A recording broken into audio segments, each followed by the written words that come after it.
Welcome to WNBA Game Time, presented by Dick's Sporting Goods. Imagine standing in the shoes of the most scrutinized athlete on the planet, where every arena is packed to the rafters, television cameras trace your every single move, and you carry the financial and cultural weight of an entire league's resurgence on your shoulders. Yet, despite the roaring crowds and the endless highlight reels, you find yourself completely on an island. A growing number of fans are starting to ask a difficult, unsettling question: are we simply witnessing the standard, grueling physical toll of a rookie adjusting to the professional ranks, or is there a more complicated dynamic unfolding in the shadows? One involving intense physical targeting, controversial officiating, and a brewing storm within the Indiana Fever's own locker room that culminated in an unprecedented, mysterious disappearance on live television. Step onto the hardwood with us here at WNBA Time, where true legacy is rarely measured simply by the numbers on a stat sheet or the final score on the board. Legacy is forged in the fire of adversity. It is measured by the look in a player's eyes when the whole world is watching, and by the deafening silence that sometimes precedes a catastrophic storm. Today, we are diving deep into one of the most complex, fiercely debated storylines in the modern era of women's basketball. A narrative centered entirely around the player who has single-handedly shifted the tectonic plates of the sport, Caitlin Clark. To truly understand the explosion that occurred on the court against the Phoenix Mercury, we have to rewind the tape and examine the psychological warfare that began before the ball was even tipped. The tension initiated midweek when the WNBA released its highly anticipated 30th anniversary promotional poster, a visual celebration of the league featuring a collage of its brightest stars. But as fans eagerly scanned the image, a glaring, impossible-to-miss omission became the center of the basketball universe. Caitlin Clark, the undeniable engine behind the league's historic ratings boom and unprecedented ticket sales, was nowhere to be found on that poster. While observers immediately pointed to potential, unconfirmed licensing issues as the culprit, timing and optics are everything in professional sports. How does a massive organization fail to secure the image rights for the one player everyone is tuning in to see? Whether intentional or accidental, the timing of this exclusion set a tense, undeniable mood, creating an atmosphere of isolation around Clark right as she was preparing to walk into a fiercely hostile environment in Phoenix. When the game finally tipped off, the atmosphere in the building was palpable, starting as a grinding physical battle before a specific sequence involving Alyssa made the entire basketball world freeze. Thomas, widely respected as one of the most physical, unyielding enforcers in the league, plays a brand of basketball that tests the absolute limits of her opponents. In a fleeting, chaotic moment on the floor, Thomas and Clark collided, but this was not your standard basketball play. The physical contact culminated with Thomas's arm and fist making direct, forceful contact with Caitlin Clark's neck area, a visual so startling it caused the crowd to gasp in real time. Yet, the most shocking part of the sequence was not the heavy impact itself, it was the complete lack of a whistle. The officials allowed play to continue as if nothing had happened, treating a direct blow to the neck of the league's marquee player as just another day at the office. Think about the dangerous precedent this sets on the hardwood when you take a forceful hit to a vulnerable area and the referees explicitly choose to look the other way. Yes, the league office reviewed the footage long after the final buzzer sounded, ultimately upgrading the play to a flagrant 2 foul and issuing a retroactive punishment. But a growing chorus of analysts and fans are questioning the actual value of retroactive justice, wondering if this delayed reaction merely emboldens opposing defenses to test the absolute limits of what they can get away with during live gameplay. The physical gauntlet did not end there, leading into a sequence that represents how seasons are completely ruined. When a shooter elevates for a jump shot, especially from beyond the three-point arc, they are completely vulnerable in the air, and defenders have a fundamental obligation to allow them a safe landing space. Watch the footage closely as Clark rises for a critical three-point attempt. Her form is flawless, but as she begins her descent, a Phoenix defender closes out with alarming aggression, sliding their foot directly underneath Clark's landing zone. While a foul was thankfully called on this specific play, the nature of the closeout has sparked an intense debate regarding how rookies, particularly highly touted ones, are being welcomed into the professional ranks. I'm going to sue Alyssa Thomas, the woman who nearly cost me my life on the basketball court. There were 6:52 remaining in the second quarter of that game when I drove to the basket. After I fell to the floor, several players scrambled for the loose ball with me. The moment the ball was no longer within anyone's reach, Alyssa Thomas of the Phoenix Mercury, a 1-3-year WNBA veteran while on the floor, drove her fist directly into my throat. This wasn't the first time I'd received special treatment on the court. This season, I've played through a lingering back injury, and being listed as a game-time decision before tip-off had practically become my normal status. Marina Mabrey once shoved me hard from behind, sending me crashing to the floor. J.C. Sheldon poked me in the eye while defending me. But this was different. It was a deliberate attack aimed at a vulnerable part of my body. After doing all of that, she calmly got to her feet and stepped right over me. What made me even angrier was that the referee was standing right there, watching it happen, yet didn't make a single call. Enough is enough. If the league won't protect its players, I'll fight for justice myself. I'm going to be honest with you. I'm not a fan of Alyssa Thomas, but I don't think she punched Caitlin in the neck on purpose. I think she was trying to get up. She had her fist closed on Caitlin's arm, and it slid off of her sweaty-ass arm and landed on her neck. You see it? Her hand is on her shoulder first. There's a ref right behind this. Whether or not she did it on purpose, it happened. You got to call something. You got to protect players. You have to. All right, so the Indiana Fever lost. Caitlin got punched in the throat. I want to take a look at that play. I also just woke up. So she crosses, and then she tries to get in a lane right here. And if you notice, let me see if I can stop it. Yeah, there it is. You can see it right there. She's getting tripped. Now she's going to the ground. The ball's already gone at this point. Alyssa Thomas said, "Come here, little b-." And then she uses Caitlin's neck to brace herself when she's like getting up. Caitlin's still down on the ground in like a fetal position. Now, not too long after this, Caitlin Clark leaves the game with a supposed back injury, right? Now, I'm not gonna lie to you. I thought she was faking. I did. Until I went back and watched this shot right here. This is like right after she just got punched in the throat. So she takes this shot. It's an obvious foul. She goes to the ground. Now, if you look right here, she grabs her back. Now, I'm very critical of Caitlin Clark, but I stand corrected because I think she might have actually tweaked her back right here. I do. Look, because watch this. Look, she reaches for her back immediately. Now, if you're going to fake a back injury a whole quarter later, I don't think you would be grabbing your back right now. Also, Nike, you need to send her some other colorways, bro. Y'all got her out here in these blue-ass shoes every game. Send her some more shit. What do you think of the play, the suspension, the reviews, all of it? I just think it's so tough because the WNBA is physical. And when I think about a loose ball,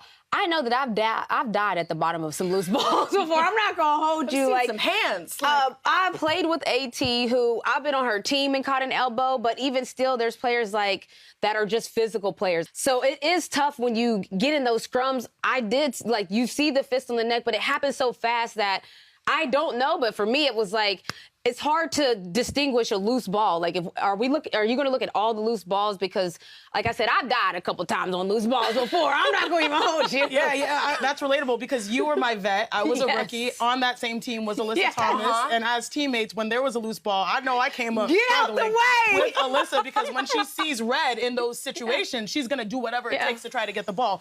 A couple of things to note. In the flow of the game, I didn't really notice the egregious contact because it happened so fast. So quick. But then at the same time, Caitlin got up, so I didn't think that there was like any major impact at the moment. Of course, when you slow things down and see that right there, the optics of that don't look good at all. Right. And I think that because when it comes to a player of Caitlin's caliber, the narratives can run crazy. And that's why the WNBA is very proactive in saying, this is what people see and this is what we have the ability to do. And I say ability to do for a reason because the league office, I just, kind of relearned this. The league office has the option following the review to a game for a flagrant foul, or they can classify any flagrant or any foul not called into a suspension or a fine. So even in those, like, people say, oh, there wasn't a foul. Well, the league can actually take any play and induce a suspension. To me, I think that was a learning moment, especially considering, like, okay, this is the precedent you set now with loose balls. We'll see how this moves. And I think the last point I'll say is that the refereing is frustrating. I have met so many great referees in the WNBA. They care about their job, but you can tell that a point of emphasis is to call more fouls. We've seen a record number of scoring, right? Like, this is the highest scoring season we've seen in WNBA history, largely because they're calling more fouls. So when you choose not to do so, it looks abnormal. I don't care what nobody say. I believe they're hurting her on purpose now. Caitlin Clark is out now for the rest of the Phoenix Mercury Indiana Fever game. And honestly, the league hates Caitlin Clark so much. The teams are conspiring against Caitlin Clark so much. The coaches, the staff, the upper management, the front office, everybody hates Caitlin Clark so much. She's breaking all these records. She's coming in here, annihilating all these people who played in the league for 10, 12, 13 years. She's coming in, doing what they did in 10, 12 years, doing it in less than 2 years. Like, she's out for the rest of the game, and I wholeheartedly believe it's because they don't want her breaking any more records. I know that sounds crazy and that sounds insane, and oh, it's not that serious, and oh, no, it's not. Like, they're trying to... No. I used to believe in, like, a little bit of team play, gameplay, like this is just basketball, but now hell no. They don't want this chick to be great. They don't want her to ascend to greatness. They don't want her in the history book. They trying to do everything they possibly can. They refuse to let this chick get her due. And it wasn't like she was struggling. Caitlin Clark was going off. Caitlin Clark had like 13 points in the fourth quarter. She went like 4 for 6 from behind the logo. Like, y'all trying so hard to stop this girl from being great. Y'all hate this girl so much. So much. Y'all don't want to advance women's sports. Y'all don't care about sisterhood. Y'all don't care about women's basketball like that. And fuck the WNBA for real. Alyssa Thomas didn't do anything wrong. She's playing ball. They're aggressive. They're competitive. Y'all fools that use Caitlin Clark to spew your agenda should be ashamed of yourself. This is not some angel. Just like how, oh my God, what are they doing to Caitlin Clark? Do you see how she talks to her teammates, how she talks to her coaches? She ain't no angel. No pun intended. But the thing is, though, there's nothing wrong with that. Like, the men out here be like, oh, women be emotional, all this stuff. Y'all are more emotional. They're hooping. They're being competitive. Like, oh, but because you need likes, because you can't create engaging original content, you gotta say, this is our George Floyd moment. You should be damn ashamed of yourself. Ashamed of yourself. And it's nothing wrong with this stuff. You ain't see somebody do a Draymond Green and kick somebody in the private part. You ain't see that. Can you imagine if this happened in the NBA, where all of the men just decided they hated the star player and made it their goal to permanently eliminate them from the game? But men seem to understand that having somebody in the league that everybody wants to come and watch is beneficial for everybody. It brings in more viewers. It brings in more revenue. It brings in more brand deals. Their paychecks go up. It brings in all of the things that the women in the WNBA claim that they want, and even that they're entitled to, but that they're absolutely willing to throw away because they're jealous. And some of this seems to be driven by racism as well. But this is just one more example of how women are absolutely willing to ruin things for everybody else and for themselves because of their feelings. Let's be clear, ladies. Caitlin Clark is a popular player, and people will watch your games and watch all of you if they come to see her. But people are over this crap. So if they stop watching your games and stop supporting the WNBA, that is entirely your fault. The whole world was shocked by it. Look at this. And she gets hit in the groin, and this big monster tries to kick her, jumps right on her. I mean, Caitlin to the ground, and ooh, that's a hand to the neck. And the USA Network doesn't show you the replay. They don't show you how bad it was. Caitlin Clark is injured. Look at that. Look at this. Jumps right on her, puts a fist on her. Caitlin to the ground, and ooh, that's a hand to the neck, and then look at this. Throws her down, jumps on her with the fist, puts her knee in her groin. It's disgusting. Alyssa Thomas is a monster. She weighs like 250 pounds. Look at this. She should be arrested. This is criminality. Look at this. Throws down, no foul, jumps on her. Thomas jumped right on her, wasn't going for the ball. That monster jumped on her. She should be arrested. This is disgusting. Look how gigantic this monster is. How are we letting them get away with this year after year? She punches her in the chest, punches her in the throat. Her body weight is on her back. I really think that Caitlin Clark needs to leave the WNBA because these people don't realize that everything that they're getting now, all the more money they're getting, the league minimum used to be like $78,000. Now the league minimum for the WNBA is $300,000, with the highest being $1.7 million. And so I think the highest used to be like $150,000 would be the best you can make. Now it's up to $1.7 million. And did you know Caitlin Clark's not even in the top 25? So you think she should go to the EuroLeague where they can make up to $4 million? Yep, I think she should. She is the one that brought all these new eyes on the game. In my opinion, there's an ongoing Iggy amongst African-American players that says, let's rough up this white bitch. God forbid a white girl comes in and gets any type of accolades, and let's hurt her. It looks like if she went to the European League or even the Spanish League, she could be making $4 million plus per season. I would be so out of there and watch the WNBA crumble. I would watch them crumble. You've not taken care of me. You've allowed me to be a special target. And she's not that big. You know, No. Some of these big body girls can really put some havoc on here. The girl that did the flagrant foul and choked her out got 1 game suspension. 1 game. And here's the worst thing about it. The referees, they missed it. After Phoenix Mercury forward Alyssa Thomas was suspended only 1 game for punching Caitlin Clark in the throat, one of her teammates and the associate head coach came to her defense. Associate head coach Christy Tolliver posted this on her Instagram story that included a quote from Michelle Obama's 2016 DNC speech where she endorsed Hillary Clinton. The quote says, "When they go low, we go high." When you read the whole quote from Michelle Obama, it just shows how delusional this take is. It says, when someone is cruel or acts like a bully, you don't stoop to their level. When they go low, we go high. Alyssa Thomas punched Caitlin Clark in the throat and kneed her in the groin.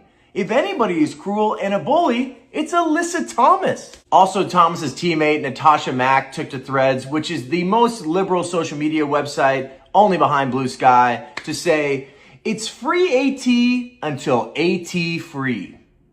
Standing with my bestie. You are an awful, terrible human being if you defend this. It's abundantly clear that these women hate Caitlin Clark. I need more people like Stacey Dales to be speaking up. Like, the sports world is too quiet for me. I need people to be coming out of the woodwork because this shit is fucking unacceptable. I know people don't like Caitlin Clark. I know they don't want to ever acknowledge what she's done for the WNBA. I know women in the WNBA, black women as a whole, want to act like she's just irrelevant, act like any old person off the street that can dribble a basketball can waltz into the WNBA and do what Caitlin Clark did. I know that's the narrative surrounding her, but I need more people to speak up about this. This is not sports. This is not why we get into sports. This is not sportsmanship behavior. This is not the mentality that we want to see on our screen. This is not what we're trying to teach our young women who want to get into basketball, who want to play sports. I need more people to speak up and to be more vocal about this. This is the face of women's sports in its entirety. No one has made the impact on women's sports that Caitlin Clark has made in a very, very, very long time, if ever. This isn't about good basketball. This isn't about competitiveness. This isn't about winning spirit and fire and passion. This isn't about any of this. This is about an irrelevant ass bitch named Alyssa fucking Thomas who was trying to get her lick back. The ball's rolling in the complete opposite direction. She sticks her knee into her groin and then she jams her fist into her throat with 2 other surrounding Phoenix Mercury players around her so she can do what the fuck she want like a coward ass bitch. I appreciate Stacey Dales for speaking up about this. I think Alyssa Thomas needs to be suspended indefinitely. Caitlin Clark came out and said that some ref named Gerda gave Caitlin Clark a tech for clapping. I think this deserves 3 technicals. Alyssa Thomas, something needs to be done. I need more people speaking out about this. This is not okay. If you enjoy our content, please subscribe and turn on the notification bell so you never miss an update. We'd also love to hear from you. Leave a comment telling us where you're watching from and share your thoughts on today's